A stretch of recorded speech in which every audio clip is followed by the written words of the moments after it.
ఐటీలో ఎంట్రీ కావాలా? Trainee software engineer గా అజా కోడింగ్ ట్యూటర్ లో 2 వీక్స్ ట్రయల్ పీరియడ్ లో వెంటనే చేరండి. నమస్కారం ప్రియా చౌదరి గారు. నమస్తే. మన వీడియోల కింద చేసినటువంటి ప్రోగ్రామ్స్ వీడియోల కింద కొంతమంది కామెంట్ పెట్టారండి, చాలామంది. సో కొన్ని కామెంట్స్ తీసుకుందాము. ఫస్ట్ అయితే రిపీటెడ్గా ఒక లేడీ కామెంట్ పెడుతూ ఉన్నారు. మాకు పెళ్ళై సంవత్సరాలు అవుతుంది, కానీ నా భర్త ఎప్పుడు సాంప్రదాయబద్ధమైన బట్టల్లోనే ఉండాలి అని అంటున్నారు. కనీసం మేము నైటీ వేసుకుందామన్నా, పంజాబీ వేసుకుందామన్నా సరే దాని మీద కూడా ఆయన మాట మార్చడం లేదు, ఎప్పుడూ ఒకేలా ఉండాలని చెప్పేసి అంటూ ఉన్నారు. ఎంతవరకు కరెక్ట్? నేను మాత్రం ఎంతవరకు అలా ఉండగలుగుతాను? నాకు కూడా కొంచెం ఉంటుంది కదా, ఆ ఫ్రీడమ్ లేకుండా ఎన్ని రోజులైనా ఉంటాను నేను. అంతా బాగానే ఉంటుంది, కానీ ఇది మాత్రం నేను డైజెస్ట్ చేసుకోలేకపోతున్నాను. మెంటల్లీ నాకు అంటే పరిస్థితులు తారుమారయ్యే విధంగా వెళ్ళిపోతున్నాను అని తన బాధను అయితే వ్యక్తపరిచారు. అలాంటి వాళ్ళకి మీరేం చెప్తారు? జాలి పడుతున్నాను వాళ్ళ భర్త మీద. నిజంగా జాలి పడుతున్నారమ్మా మీ వారి మీద. ఎందుకంటే నేను ఒక విధంగా నేను సమర్థిస్తా నాగరాజు గారు. సాంప్రదాయ దుస్తుల్లో ఉండడము, సాంప్రదాయబద్ధంగా ఉండడము, ఇవన్నీ కూడా నేను మేజర్ నా ఓటు దానికే ఇస్తాను. కానీ 24 గంటలు నువ్వు సాంప్రదాయబద్ధంగా కనపడమంటే ఎట్లా కుదురుతుంది చెప్పండి? ఇప్పుడు నువ్వు పెళ్ళికి వెళ్ళు, సాంప్రదాయబద్ధంగా వెళ్ళు, ఇంట్లో పూజ చేసుకో, సాంప్రదాయబద్ధంగా ఉండు, ఇంట్లో 4 చుట్టాలు వస్తున్నారు, సాంప్రదాయబద్ధంగా ఉండు. ఒక షాపింగ్కి వెళ్తున్నావు, లేకపోతే తన ఫ్రెండ్స్తో ఎక్కడికన్నా వెళ్తుంది, లేదా నలుగురిలో జాలీగా ఎక్కడికన్నా పిక్నిక్కి వెళ్తున్నారు, అప్పుడు కూడా సాంప్రదాయబద్ధంగా వెళ్ళమంటే ఎట్లా వెళ్తారంటే? అంటే నీకు మాత్రం నీ భార్య ఒంటి నిండా తానలు గట్టి చుట్టూ వేసుకొని కనిపించాలని నువ్వు కోరుకుంటున్నావు, సాంప్రదాయబద్ధంగా ఉండాలని కోరుకుంటున్నావు. మరి అదే స్వేచ్ఛ ఆమెకు కూడా ఉంటుంది కదండి. ఆవిడేమి బట్టలు కూడా తీసుకుని వెళ్ళిపోతానని అనట్లేదు, లేకపోతే బికినీలు వేసుకుని తిరుగుతానని అనట్లేదు కదా. ఏ స్త్రీ అయినా సరే అంతేనండి. అంటే కొంతమంది మితిమీరిన స్వేచ్ఛతోటి మనం ఎపిసోడ్ కూడా చేసాం మనం వీటి మీద, ఆడపిల్లల డ్రెస్సింగ్ సెన్స్ మీద.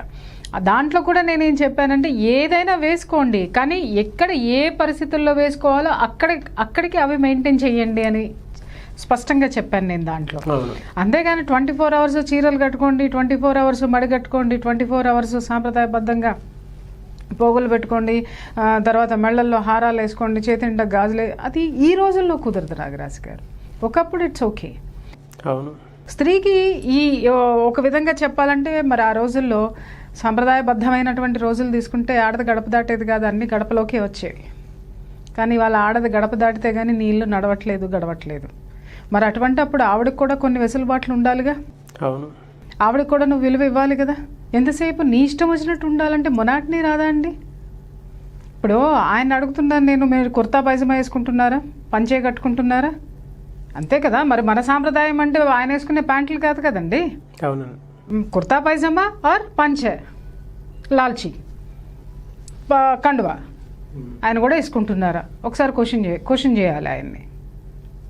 ఎంతసేపు ఎదుటి వాళ్ళకి మన అభిప్రాయాలు రుద్దేస్తా కూర్చుంటే ఎలాగా?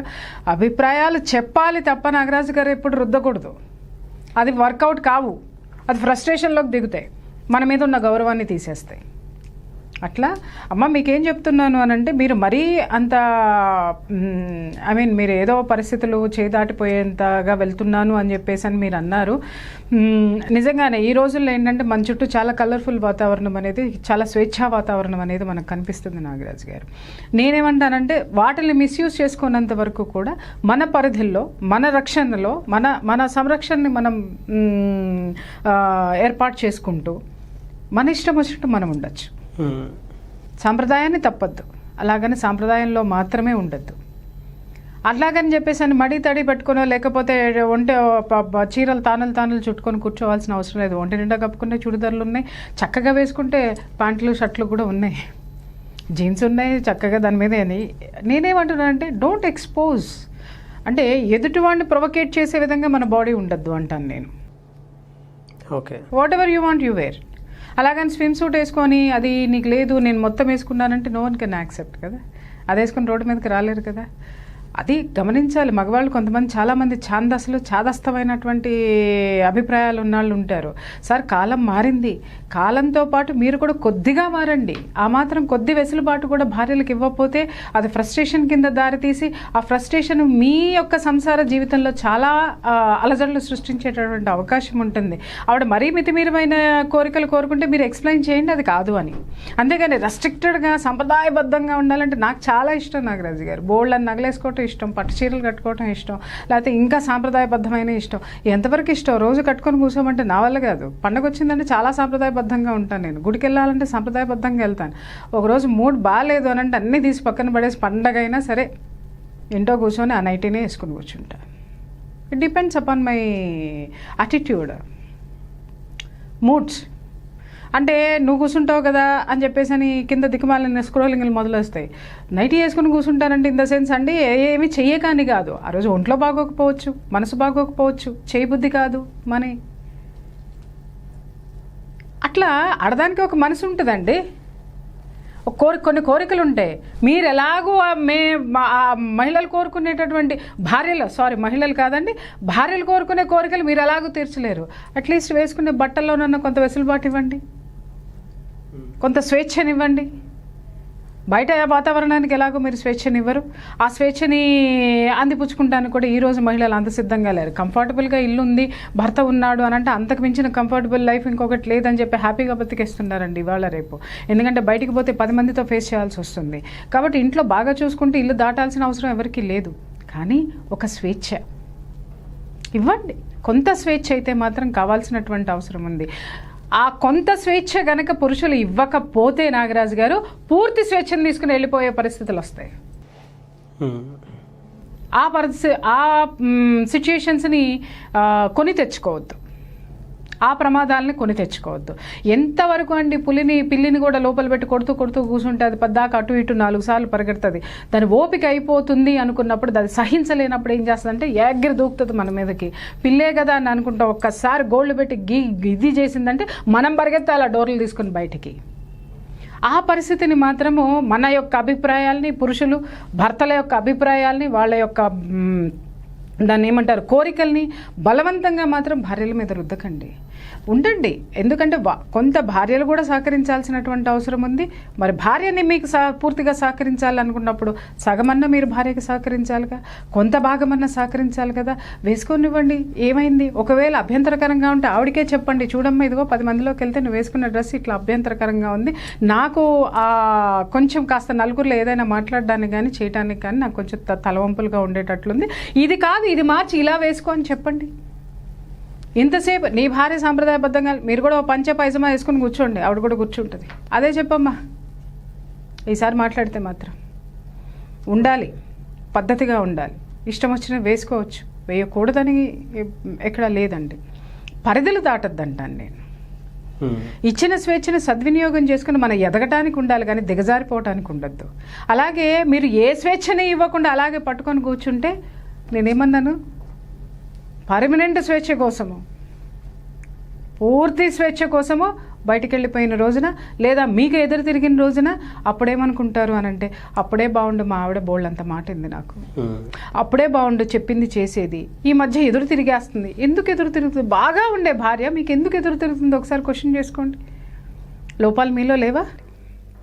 బాగా ఉంది అని అంటే అప్పుడు ఆమె పద్ధతులు కానీ ఆవిడలో ఓర్పు ఉంది, లేకపోతే మీతో అడ్జస్ట్ అయ్యింది. ఆ అడ్జస్ట్మెంట్ మరీ మీరు ఎక్కడైనా తొక్కేస్తున్నారేమో అర్థం చేసుకోండి.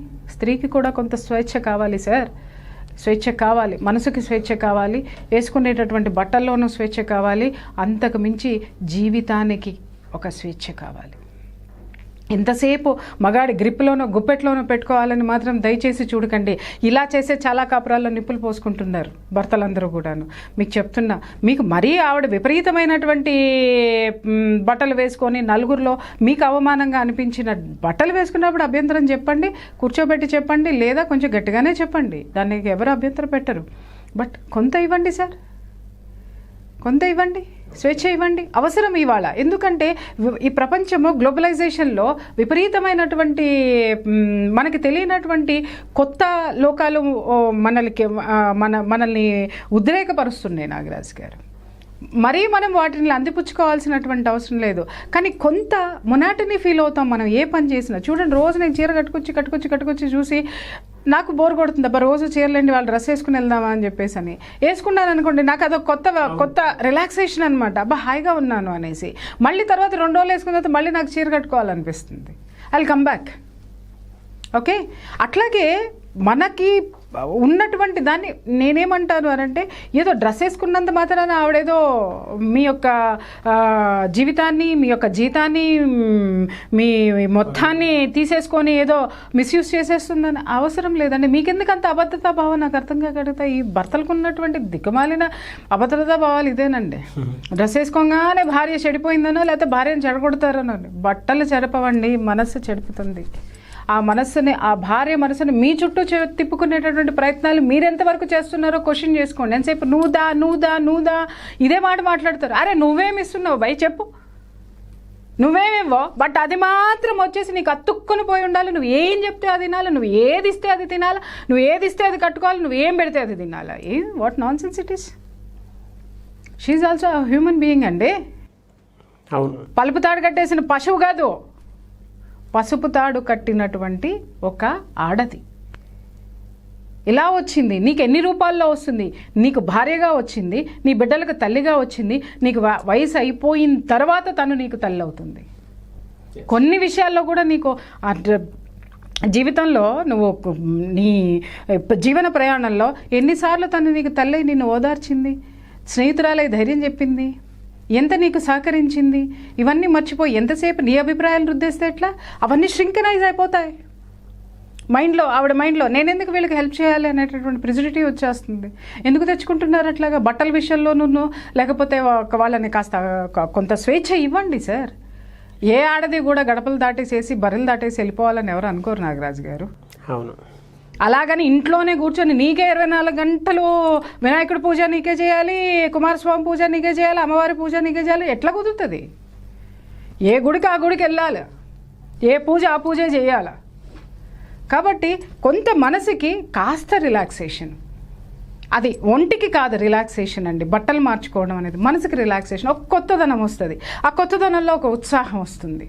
అంతేగాని ఆ మాత్రం దానికే మీరు అట్లా పట్టేసేసుకుంటే, ఈ చిన్న విషయాల దగ్గర నుంచి మీరు అట్లా గుంజి పట్టుకుంటే పెద్ద పెద్ద విషయాలు త్యాగాలు మీకోసం ఆడది ఎందుకు చేయాలండి? అవును, అది నేను అంటున్నాను. దయచేసి సాంప్రదాయాలు ఉండాలి, లేకపోతే ఇంకొకటి ఉండాలి, నా భార్య నా మాట వినాలి, వినేటట్లు మీరు చేసుకోండి. మీరు లేనప్పుడు కూడా మీ భార్య మీరు వచ్చిన తర్వాత మీకు ఇష్టమైనటువంటి వంట చేసుకుని తినే భార్యలు చాలామంది ఉన్నారు తెలుసా నాగరాజు గారు. మా వారు లేరు, వచ్చిన తర్వాత వండుకొని తింటానని. అంటే అంత ప్రేమ అతను ఉంచి వెళ్తాడు అక్కడ. అది నేర్చుకోండి సార్. ఫస్ట్ భార్య మీరు లేనప్పుడు మీరు వచ్చేదాకా ఎదురు చూసేటటువంటి తత్వాన్ని మీరు ఎప్పుడైతే భార్యలో ఆ ప్రేమ తత్వాన్ని నింపుతారో, ప్రతి విషయంలో మీరు రిస్ట్రిక్షన్స్ పెట్టక్కర్లా, తను ఫాలో అయిపోద్ది మిమ్మల్ని. ఆ సూత్రం తెలుసుకోండి. షూర్, తప్పకుండా అండి. థ్యాంక్ యూ సో మచ్ అండి. Thank you.